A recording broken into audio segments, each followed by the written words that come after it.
Hey guys, my name's Breaux. I'm a recent WVU Industrial Engineering alumni. I graduated from the program in December of 19, and I'm here to tell you a little bit about my experience when I was at WVU. So just to kind of get right into it, to tell you a little bit about myself, I grew up in Elizabeth City, North Carolina. I'm the oldest of four, and kind of like what I assume most of you guys are doing, I was pretty busy in high school. I was on the swim team. I had a part-time job. I did the FFA. I really just running around all the time, and that was able to end up kind of getting me in that weird roundabout way to where I am today. So because of the swim team, I met one of the parents there, and it turns out that he was a mechanical engineer for the CIA, and I was doing some math homework when I was in high school, and he kind of approached me because he saw what I was doing. He started asking me some questions about it, but then he also began to share all the cool things that math can actually do. It's not just this thing that you do to please your teachers or just for the sake of doing it for the grade. He was like, no, you can actually make these models of the world. You can design things, and it was pretty interesting to me to see all the really cool things that he could show me how to do simply just with math. And so that kind of sold me on engineering, like, wow, you're really always going to be learning, and that was super appealing to me, and it still is. But as far as WVU, because of the FFA, my plant store part-time job, I was able to go to a national competition, and while I was at that competition, WVU was at one of the college fairs I was at.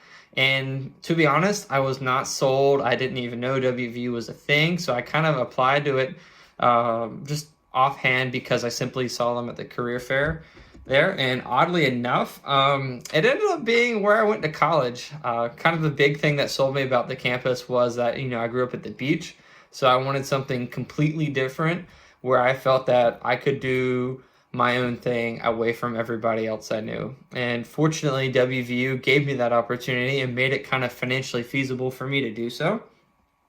So flash forward a little bit to freshman year, and man, did I get it handed to me. I really didn't know how to study at all because in high school I was kind of the pinhead that I just paid attention in class and that was enough, and I was able to make my A's and get out of there. Well, that didn't really fly so much in college.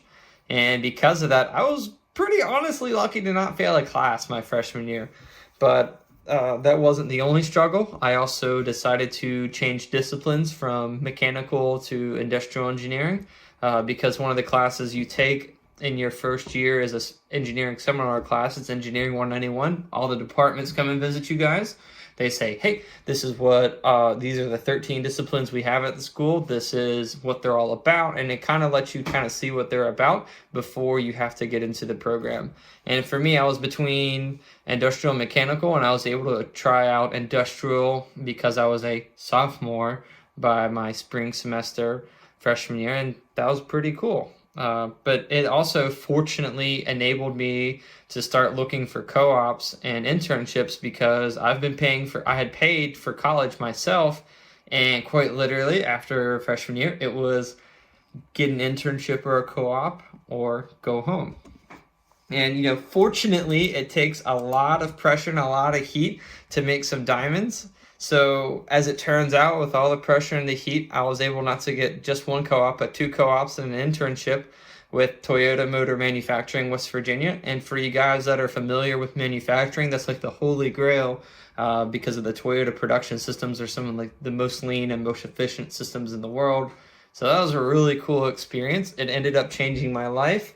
First of all, because I was 19 years old, and I really saw that, at 19, even just with a couple semesters in college, I was able to have projects that still impact all the Toyota models today. And that really gave me a sense of being a part of something bigger than myself, which is absolutely wild to say. At 19 years old, I was able to do that. And the other hand of it, while I was doing some cool things, I was able to pay for school, and that really helped me a lot because now when I went back to school, not only did I have the experience and the cash flow to pay for it, I could apply that the experience I had to some of the academic learnings that were going on in class, and it made everything significantly easier.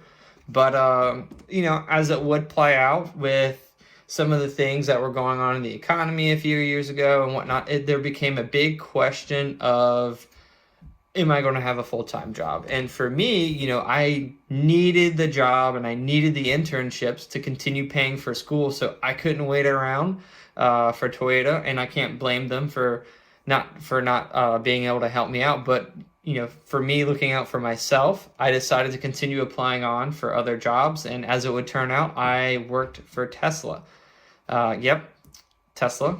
And I was in their Reno, Nevada Gigafactory facility. I was an industrial engineering intern. It was super cool. I'm not gonna lie, some of the smartest and some of the craziest systems I've ever seen there. If you look at Toyota, they were more of a 1970s manufacturing, and Tesla was very much like 21st century cutting edge technology. Absolutely stunning time. And the big thing I learned there was, one of the big things my manager pressed on to me was like, there's, when you're working with people, there's the open hands versus closed fists. I can either work with you and help you and guide you through this process, or I can try to beat you through it through brute force. And of course that doesn't always work. But that sales job really helped reinforce that. And unfortunately, after the internship, I was not able to timely receive an offer because P&G actually got to me first. And one of the big things there that kind of attracted me to them was that this was a brand new facility, a brand new position. I'd be getting to work on cutting edge equipment, and for me, I'd never been pursued like that by an employer before, and they had really given me an opportunity to affect the culture and still be cutting edge. And for me as an engineer, it's like, wow, I get to have all the people side of it and all the technology side of it. So it kind of took that and made it a very hybrid role for me. Tesla did end up getting back to me, but one of the hardest decisions I had to do was turn them down because I had already made a commitment to Procter & Gamble, and that's something I wanted to keep on committing to. But WVU really helped me get to kind of where I am, because it taught me that, hey, you don't necessarily have to be the smartest person in the room, but it really hammered down on the teamwork culture, the culture that, it's not just you in the world. I think WVU did a very good job of that for me to say, hey, these skills and things you're learning, you can apply right out the get-go at school and really kind of enable the people around you and your teams. And for me, that was super cool, and it really helped me become the engineer that I am today. And now I still continue to use a lot of those skills from both the technical side of it on the co-op, but also the soft side of the skills that you either learn in team building projects or classes like that. But unfortunately, that's all I have for you guys today. I'm running a little heavy on the time side here. If you guys want to ask me any questions, Kate and Ryan can give you my contact information. Even though I've graduated, feel free to contact me and I'll answer you guys. Whether it be student life, career advice, if you're wanting to look at internships or anything like that, or just general WVU stuff, let me know. Hope you guys enjoy the rest of your day, and let's go Mountaineers.